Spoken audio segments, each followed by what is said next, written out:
ಕಾಣೋಕೆ ಜಿಲ್ಲಾಸ್ಪತ್ರೆ building ಇದೆ, ಆದರೆ ಇಲ್ಲಿ ಸೌಲಭ್ಯಗಳು ಸಿಗದೆ ರೋಗಿಗಳು ಪರದಾಡುವಂತಿತ್ತು.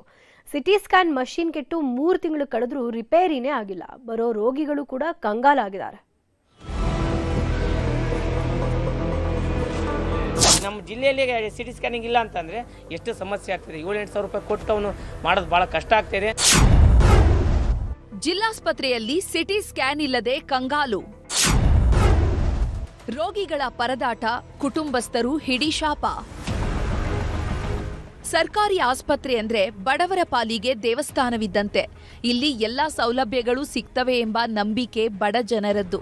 ಆದರೆ ಚಿತ್ರದುರ್ಗ ಸರ್ಕಾರಿ ಜಿಲ್ಲಾಸ್ಪತ್ರೆಯನ್ನ ನಂಬಿ ಬಂದ ಬಡವರಿಗೆ ಸೌಲಭ್ಯ ಸಿಗದೆ ಸಂಕಷ್ಟ ಎದುರಾಗಿದೆ. ಇಲ್ಲಿ ಸೂಕ್ಷ್ಮ ಮೂಳೆ ಮುರಿತ, ಆಕ್ಸಿಡೆಂಟ್ ಕೇಸ್ಗಳು, ಒಳಪೆಟ್ಟುಗಳನ್ನು ಪರೀಕ್ಷೆ ಮಾಡಿ ಚಿಕಿತ್ಸೆ ನೀಡೋಕೆ ಸಿಟಿ ಸ್ಕ್ಯಾನಿಂಗ್ ಅತ್ಯಗತ್ಯ. ಆದರೆ ಅದು ಕೆಟ್ಟು ಬರೋಬ್ಬರಿ 3ರಿಂದ 4 ತಿಂಗಳು ಕಳೆಯುತ್ತಿದೆ. ಇಷ್ಟಾದ್ರೂ ಕೂಡ ಆಸ್ಪತ್ರೆ ಆಡಳಿತ ಅಧಿಕಾರಿಗಳು, ಸಿಬ್ಬಂದಿ ನಿರ್ಲಕ್ಷ್ಯ ವಹಿಸಿದ್ದಾರಂತೆ. ಅಧಿಕಾರಿಗಳು ಸಿಟಿ ಸ್ಕ್ಯಾನ್ ಸೆಂಟರ್ಗೆ ಬೀಗ ಜಡಿದು ಬೋರ್ಡ್ ಹಾಕಿ ಕೈ ತೊಳೆದುಕೊಂಡಿದ್ದಾರೆ.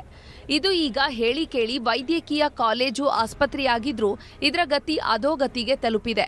ಮೆಡಿಕಲ್ ಕಾಲೇಜು ಅಂದ್ರೆ ಇಲ್ಲದ ಸೌಲಭ್ಯಗಳು ಸಿಗುತ್ತವೆ ಅನ್ನುವಂಥ ಮಾತಿದೆ. ಆದರೆ ಇಲ್ಲಿ ಇರುವ ಸೌಲಭ್ಯವೂ ಸಿಗದೆ ಜನ ಖಾಸಗಿ ಸೆಂಟರ್ಗಳಿಗೆ ಅಲೆಯುವಂತಾಗಿದೆ. ಖಾಸಗಿ ಸೆಂಟರ್ಗಳಲ್ಲಿ 5ರಿಂದ 7 ಸಾವಿರ ರೂಪಾಯಿವರೆಗೆ ಹಣ ಪಾವತಿ ಮಾಡಬೇಕು. ಇದರಿಂದ ಕೂಲಿ ಮಾಡಿ ಬದುಕುವ ಜನರು ಕಂಗಾಲಾಗಿದ್ದಾರೆ. ಡೀನ್ ಆಗಿರ್ಬೋದು, ಜಿಲ್ಲಾ ಶಸ್ತ್ರಚಿಕಿತ್ಸೆ ಖಾಸಗೀಕರಣ ಮಾಡ್ತಾ ಇದ್ದಾರೆ. ಯಾಕೆಂತಾನೆ ನಮ್ಮ ಜಿಲ್ಲೆಯಲ್ಲಿ ಸಿಟಿ ಸ್ಕ್ಯಾನಿಂಗ್ ಇಲ್ಲ ಅಂತಂದರೆ ಬೇರೆ ಕಡೆ ಈಗ ಉದಾಹರಣೆ ಬಸವೇಶ್ವರ ಹಾಸ್ಪಿಟ್ಲಿಗೆ ಹೋಗ್ತಾ ಇದ್ದಾರೆ. 6,000, 7,000, 8,000 ಕೊಟ್ಟು ಮಾಡ್ಕೊಳ್ತಾರೆ. ಎಲ್ಲಿ ಸಹ ಆಗುತ್ತೆ. ನನ್ನ ಸ್ನೇಹಿತ ನಿನ್ನೆ ಫೋನ್ ಮಾಡಿ ಕೇಳಿದಾಗ, ಅಣ್ಣ 6,000, 7,000 ಆಗುತ್ತೆ, ನನಗೆ 1,000 ರೂಪಾಯಿ ಕಮ್ಮಿ ಮಾಡೋಣ ಅಂತ ಕೇಳಿದ. ಅವಾಗ ನನಗೆ ಭಾಳ ನೋವಾಯ್ತು. ಯಾಕೆಂತಂದ್ರೆ ನಮ್ಮ ಜಿಲ್ಲೆಯಲ್ಲಿ ಇರ್ತಕ್ಕಂಥದ್ದು ಸಿಟಿ ಸ್ಕ್ಯಾನಿಂಗ್ ಇಲ್ಲ ಅಥವಾ ಸರ್ಕಾರಿ ಆಸ್ಪತ್ರೆಯಲ್ಲಿ ಇಲ್ಲ ಅಂತಂದರೆ ಎಷ್ಟು ಸಮಸ್ಯೆ ಆಗ್ತಿದೆ. 7-8 ಸಾವಿರ ರೂಪಾಯಿ ಕೊಟ್ಟು ಅವನು ಮಾಡೋದು ಭಾಳ ಕಷ್ಟ ಆಗ್ತಿದೆ. ಒಟ್ಟಾರೆ ಜಿಲ್ಲಾಸ್ಪತ್ರೆ ನಿರ್ವಹಣೆ ಮಾಡಬೇಕಾದ ಅಧಿಕಾರಿಗಳು ದಿವ್ಯ ನಿರ್ಲಕ್ಷ್ಯ ತೋರಿದ್ದಾರೆ. ಇದರಿಂದ ರೋಗಿಗಳ ಕುಟುಂಬಸ್ಥರು ಆರ್ಥಿಕ ಸಂಕಷ್ಟ ಎದುರಿಸುವಂತಾಗಿದೆ. ಗ್ಯಾರಂಟಿ ಯೋಜನೆ ಕೊಡ್ತೇವೆ ಅಂತ ಹೇಳುವಂತಹ ಸರ್ಕಾರ ಜನರ ಆರೋಗ್ಯ ಮರೆತಿದೆ ಅಂತ ಆರೋಪಿಸಲಾಗ್ತಾ ಇದೆ. ಈ ಬಗ್ಗೆ ಆರೋಗ್ಯ ಇಲಾಖೆ ಸಚಿವರು ಇತ್ತ ಗಮನ ಹರಿಸಿ ಜನರಿಗೆ ನೆರವಾಗಬೇಕಿದೆ.